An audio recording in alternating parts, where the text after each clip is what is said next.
Mauricio, ¿cómo está? Muy buenas tardes, un gusto saludarlo. ¿Cómo está Gonzalo? Un gusto estar en su programa. Mauricio, ¿dónde se encuentra? Podemos saber en qué parte del mundo se encuentra, porque cuando hablábamos teníamos siempre el dato que estaba en Afganistán, en tierras por ese lado, explorando pozos, viendo qué pasa con el tema hidrocarburífero. ¿En qué parte del mundo está ahora? Sí, ahora me encuentro en Estambul, estoy en Turquía y hace unos meses estaba en Uzbekistán, pero ahora Uzbekistán. por el momento en Turquía. Están en verano, me decía, ¿no? Un verano intenso, muy caluroso por Así allá. es, ¿A cuántos grados debe estar muy estallando La caluroso, Paz? efectivamente. Bueno, llegamos a los 35, pero hay regiones por acá que llegan a los 40, 42. Entonces sí, el verano es potente. Potentísimo ese verano. ¿Extraña La Paz? ¿Extraña Mm. este friecito que tenemos de Juliano? Sí, sí, sí, sí. Pese a que digan lo que digan, el clima en La Paz es bastante estable, entonces uno no tiene ni calor extremo ni un frío extremo.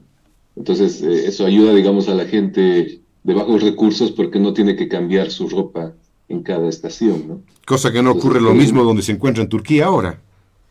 ajá, porque cuando hay nieve acá, claramente uno tiene que adquirir ropa más abrigada, cuando es verano, lo propio, entonces uno gasta más en ropa. En cambio, en nuestro país, por lo menos en La Paz, uno, digamos, puede pasarle, digamos. Claro.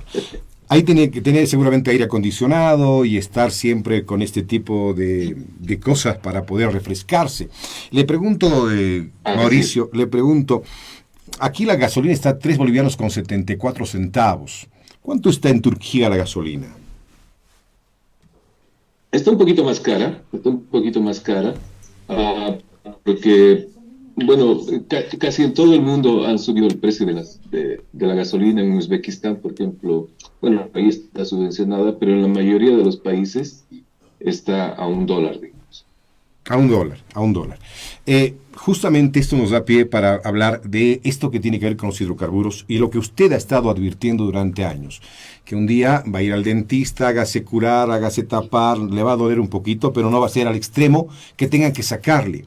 Haciendo esa analogía, ya hemos llegado al extremo de que nos van a sacar toda la dentadura a los bolivianos por no haber asistido a tiempo a esto que es el dentista, o en este caso, eliminar estos gastos donde se nos chorrea nuestra economía como la subvención. Y bueno, con usted venimos hablando hace tiempo, Gonzalo, sobre este tema. Lo que yo decía es que una subvención es como una muela cariada. Y si uno no la atiende a tiempo, entonces es peor y peor, es como una bola de nieve. Y llega el momento en el cual ya esa muela no se la puede salvar y hay que sacarla, y eso es más doloroso. Entonces, ¿por qué hacía esta tecnología? Porque cuando yo pedía hace muchos años atrás eliminar el subsidio, lo que se decía era que eso iba a molestar a la gente, que bueno, iba a dañar a la gente. Y bueno, llegó el momento en que esto es insostenible y está dañando a los más pobres también. ¿Por qué es esto? Porque de alguna forma nosotros, por cómo se hicieron las cosas en el sector de hidrocarburos, ¿no? La producción de petróleo y gas ha ido cayendo. Y como la producción de petróleo ha ido cayendo, también la producción de gasolina y diésel, y tenemos que comprar más gasolina y diésel de afuera, lo que se llama importar. Entonces, para importar necesitamos dólares y por eso nuestros dólares se van en la compra de gasolina y diésel. Y lastimosamente, por otra parte, ya no nos entran dólares por la venta de gas. Entonces, aquella persona, digamos, esa caserita que vivía trayendo manzanas de Chile y quizás decía que no le importaba lo que pasa con el gas, ahora sí debería importar, porque ya no tiene dólares para ir a comprar a Chile esas manzanas. Las personas que traen celulares de China ya no tienen dólares para comprar celulares en la China.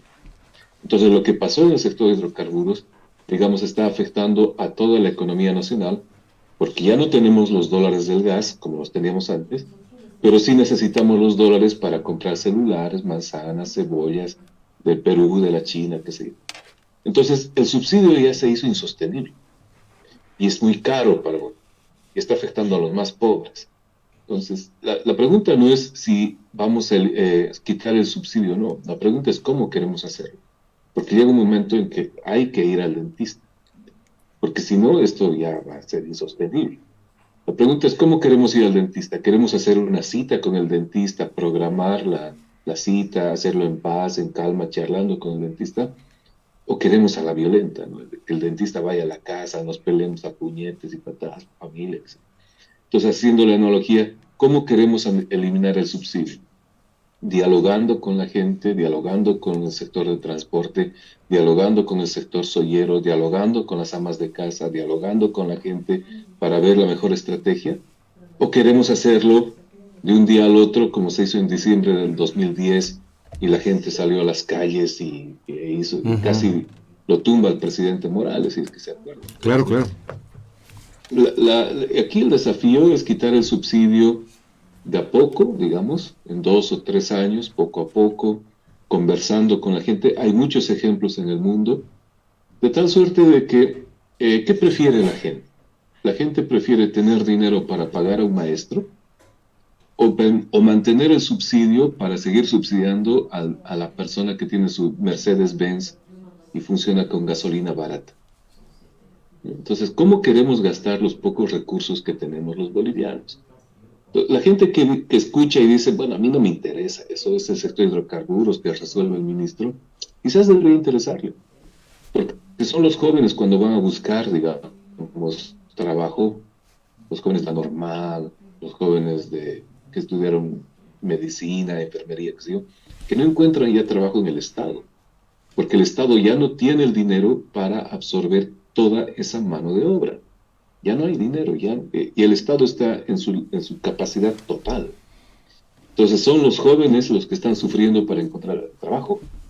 La gente, veo en las noticias, se queja porque no hay ítems, ¿no?, en salud y educación. Y eso viene de la falta de venta de gas. Así de sencillo. No vendemos gas, el país no tiene dinero por las regalías e impuestos y no puede contratar ni pagar más empleados en el Estado. Entonces es una situación compleja que hay que tratar de destrabarla de alguna forma, y esto requiere muchas acciones en muchos campos, ¿no? Pero sí, desde hace tiempo venimos pidiendo que se elimine el subsidio de a poco, y claro, llegó el momento de mayor crisis. No producimos gas lo suficiente ni para poder vender fuera, ¿no? Estamos con problemas con Argentina. Argentina va a vender con vaca muerta el próximo año, ya no le va a comprar a Bolivia. Se habla de que los ductos se los pueda alquilar para que Argentina lleve al Brasil, por un lado.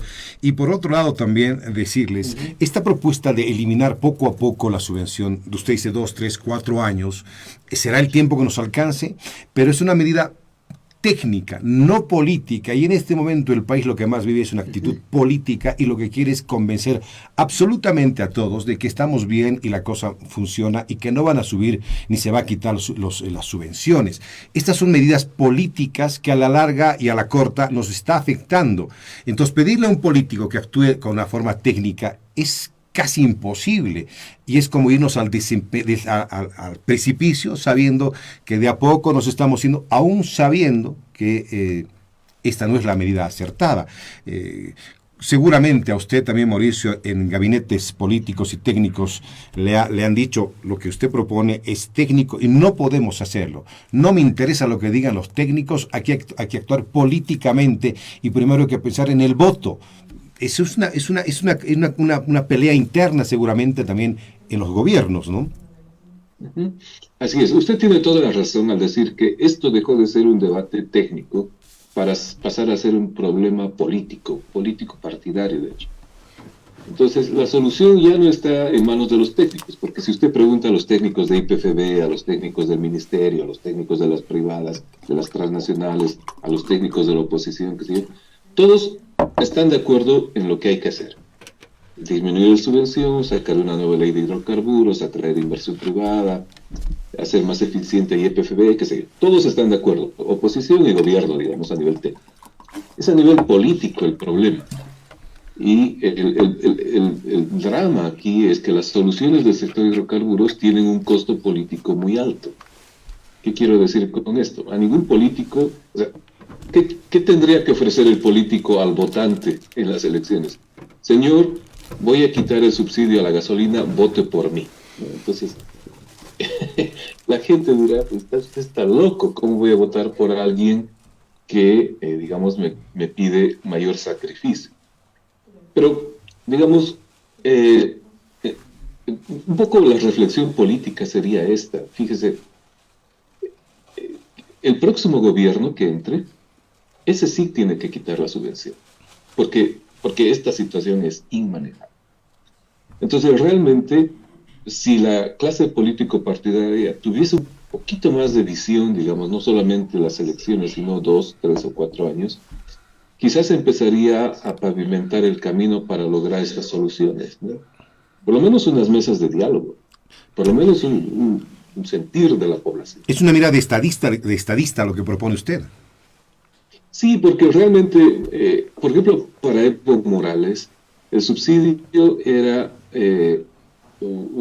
algo malo. Si usted revisa las declaraciones, de hecho, él intentó quitarlo. Y bueno, quizás la forma como intentó quitarlo no fue buena. Pero considero que por lo menos comenzar con unas mesas de diálogo, comenzar con una consulta a la gente, concientizar a la gente, una estrategia de marketing, podría allanar el camino para el próximo gobierno, que puede ser realmente del movimiento al socialismo. Eso no está lejos del cálculo político, ¿no? Entonces, tener una visión de mediano plazo, porque ¿cuál es la opción, Gonzalo? La opción es una crisis muy severa, donde la solución venga por, como le digo, ir al dentista a medianoche y que todo se haga muy mal y muy rápido. Entonces, realmente soluciones más dialogadas serían lo que yo puedo sostener, independiente de quién esté en el gobierno. Independiente. Realmente uno ya está velando por la sostenibilidad económica del país. ¿El litio no es la solución para el país? Como fue el gas en su momento hace 15 años, dijo, el gas, ni una sola molécula de gas a Chile, ahora estamos con el litio, ya el litio, ahora el litio. ¿Es la solución el litio? ¿Vamos a estar bien con el litio? Yo creo que hay que bajar las expectativas del litio por varias razones. Una, las regalías del gas eran 50%. Y las regalías del litio son 5%. Entonces, realmente, como impacto de impuestos no es tan potente porque son dos industrias distintas, ¿no? Los costos de operación del litio son distintos a los costos de operación del gas. Entonces, hay una discusión técnica ahí por la cual las regalías no son lo que son en el gas. Eso es para comenzar. Segundo, el litio no genera energía. Es decir, usted no puede sacar electricidad de litio. Lo que el litio hace es almacenar energía en una batería. El gas sirve para generar electricidad. Entonces, los usos que tiene son distintos también. Tercero, los precios del litio evidentemente están altos hoy en día, pero lo que quiere la industria es bajar el precio de las baterías para incentivar el uso en automóviles, qué sé yo. El cuarto, el negocio del litio está en el valor agregado en las baterías, no tanto en la extracción de la batería. Entonces, para hacer una batería se necesitan otros minerales que Bolivia no los tiene. Entonces, realmente estaríamos en la primera fase, que es la extracción y venta de litio. No hay un IDH al litio. ¿Qué quiero decir con esto? Que cuando se vendía más gas, el municipio de Caranavi, la Universidad Mayor de San Andrés, el Fondo Indígena, la policía, todos recibían el dinero del gas porque así estaba la ley. En el caso del litio no es así. El municipio de Caranavi no recibe las regalías de litio. La Universidad Mayor de San Andrés no recibe de las regalías del litio. Entonces, la estructura de impuestos es distinta y por tanto el efecto multiplicador no es lo que se esperaría. Qué impresionante, ¿no? Lo que nos está comentando, lo que nos están diciendo. Qué importante es conocer estos temas para que no nos las charlen. Y ese sinceramiento que todos esperan de sus autoridades parece que nunca se va a dar porque no les interesa pues que la gente que conozca estos temas y sigamos alimentando la mentira o la especulación en esto que tiene que ver con nuestra economía. ¿Tenemos gas en Bolivia? ¿Cuánto tiempo más gas vamos a tener ese gas para esa ama de casa que quiere cocinar? Para esa persona que utiliza el gas para otro tipo del diario vivir, del común vivir. ¿Tenemos gas o si es otra especulación cuando dicen vamos a tener que comprar gas del exterior? Bien, Tenemos gas por el momento hasta el 2027, 28, 29 para Bolivia. El gas para exportar está cayendo, pero el gas de Bolivia todavía dura unos, qué sé yo, 5 o 6 años más. Luego ya hay que pensar en estrategias de importación. Entonces, esto es lo que hay ahora. Ante la pregunta si hay recursos bajo tierra, yo creo que sí, con exploración se puede obtener, pero de aquí a 5 o 10 años. Entonces, la respuesta a su pregunta yo la dividiría así. Tenemos gas para los bolivianos hasta el 2030. Ya no tenemos mucho gas para exportar. Entonces, ese es digamos, el problema en este momento. Porque, digamos, el salario de los profesores, el salario de los médicos, el fondo indígena, la policía, las universidades, reciben de la exportación de gas, no tanto de la venta al mercado interno. Entonces, ese es el problema. De cortísimo plazo, el gobierno está sin recursos porque los ingresos de exportación del gas están cayendo. La ama de casa, qué sé yo, puede estar tranquila, digamos, porque 4 o 5 años todavía hay gas. Pero si no se hace nada, en 4 o 5 años, usted y yo estaremos sentados probablemente por Zoom discutiendo por qué no se hizo hace 5 años algo para impedir la importación de gas. Porque esto lo venimos discutiendo desde hace 15 años, ¿no? Uh-huh. Esto de las energías es también preocupante, ¿no? El Chepete y el Bala era supuestamente iba a ser el centro energético del país, íbamos a vender energía a la región. Sin embargo, eso no es así. Evo Morales decía hace años, 2015 más o menos, hay que apretarse los cinturones, pero además decía, vamos a ser el centro energético de la región. Y eso no está ocurriendo. Se ha incrementado terriblemente en el Beni la energía eléctrica, en Cobija, en Pando es altísima la energía eléctrica y la gente no toma conciencia, el ciudadano de a pie, porque nos han acostumbrado mal a dejar todo encendido, televisores, luces, energía, motores. No estamos tomando conciencia. ¿Solamente es Latinoamérica o el mundo está en esa realidad? Y en general los países que producen gas y petróleo no tienen eso que se llama eficiencia energética, es decir, de un uso razonable de la energía. Para poner un ejemplo sencillo, ¿no? Todavía en Bolivia llegan personas a casa y encienden la televisión para no sentirse solos. Entonces es un gasto de energía. La gente llega a su casa y enciende la luz a las 8 de la noche, que es la peor hora, y plancha, digamos, a las 8 de la noche, que es la peor hora para planchar, porque realmente todo el sistema está colapsando, ¿no? Entonces, hay países donde la factura de gas, por ejemplo, en España puede ser $800. La factura de gas, $800. ¡Wow! Mensuales, $800. Claro, claro. En el mundo están experimentando precios de... Entonces lo que hace la gente es ahorrar energía, comprarse un autito más barato, buscar una televisión que no utilice tanta energía, qué sé yo. En nuestro país hay mucho espacio para mejorar el consumo de energía, para ser más eficiente. Pero mientras a la gente no le cueste, yo me incluyo ahí, ¿no? Muchas veces yo dejo encendido el auto por el aire acondicionado, porque la energía es barata. Entonces, realmente... el problema es que queremos ayudar a los pobres con el precio de la gasolina. Pero el problema también es que con el precio de la gasolina ayudamos a los que no son pobres, al dueño del BMW, al dueño del Mercedes. La gente utiliza gas para calentar sus piscinas en la casa. Uh-huh. Entonces realmente lo que deberíamos hacer es quitar el subsidio y si queremos ayudar a los pobres, ¡pum!, se le da un bono para que pague su factura de gas y su factura de luz, como se hace en El Salvador, que tantas veces lo comenté a través de su programa. Uh-huh. En El Salvador sube la factura de energía y los pobres van con una tarjeta de débito al cajero automático y sacan dinero que les da el Estado para pagar lo que es más caro. Uh-huh. Entonces hay soluciones en el mundo, hay soluciones. Y hay muchas soluciones. El tema es, hay que destrabar esto, como el dólar también, ¿no? Hay 3 precios políticos en el país. El precio del dólar, el precio de la gasolina y el precio del pan.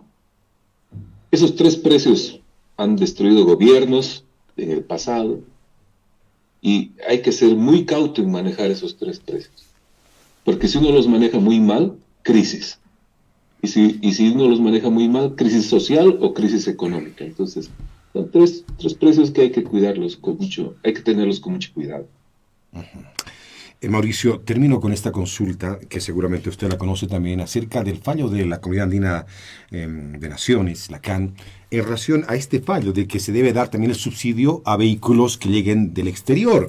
Hay un juez que es boliviano, pero acá el gobierno, las instituciones y muchos sectores lo están crucificando. Esta no es una medida política, es una actitud jurídica, técnica en relación al fallo, o cómo se debe entender esto.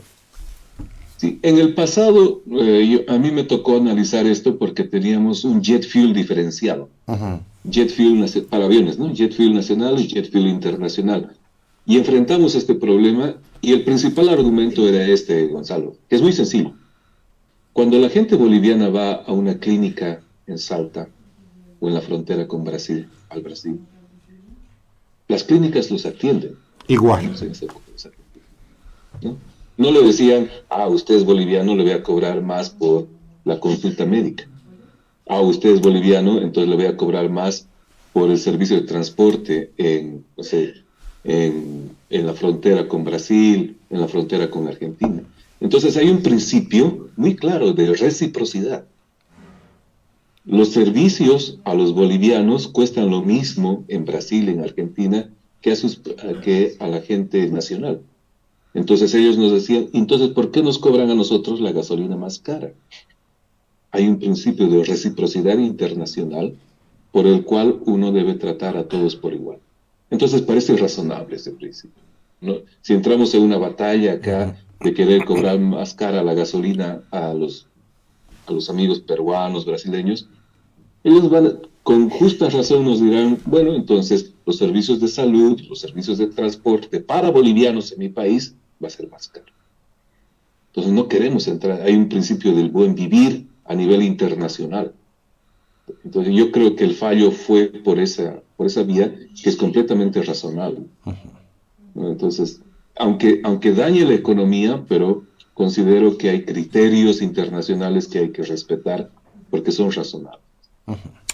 Mauricio, como siempre, un abrazo grande a usted, lo vamos a esperar su retorno y es un gusto escucharlo y conocer más de lo que usted está transmitiéndonos por la experiencia que tiene y el conocimiento en este tema hidrocarburífero. Le mando un abrazo, Mauricio, creo que ya es de madrugada allá, nos hemos pasado el tiempo. Sí. ¿Qué hora tiene allá?